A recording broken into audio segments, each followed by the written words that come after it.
Apa isteri bapa saudara kita, ibu saudara isteri kita, mak saudara sabik, apa hukum salaman dengan mereka? Jangan kena batal aurat bila bersama mereka. Mak saudara sabik,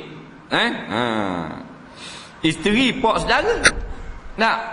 Isteri pak saudara. Kita boleh nikah tak dengan isteri pak saudara? Tak Imam? Boleh?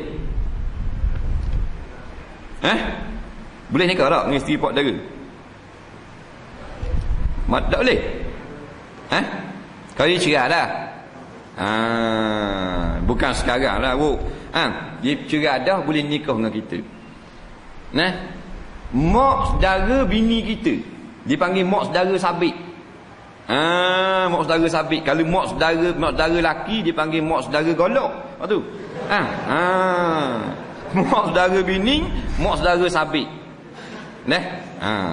Baik, katakanlah kita dak nikah dengan kita cerai dengan bini kita. Kita boleh nikah tak dengan mak saudara dia? Boleh tak? Boleh nikah, bukan mahram. Dah tu haram nikah. Haram nikah la ala sabili ta'bid, bukan selama-lama. Haram nikah atas jalan jamak. Isteri kita lah, mak saudara dia tu tak boleh madu dengan isteri kita. Maknanya kita tak boleh kahwin dalam satu masa dengan isteri kita, mak saudara dia tak boleh. Haram madu, nikah tak haram. Jadi kalau kita cerai dengan isteri kita, habis iddah, kita kahwin pula dengan mak saudara dia, hukumnya halal. Bila begitu, mak saudara sabik bukan mahram kita. Mahram sementara.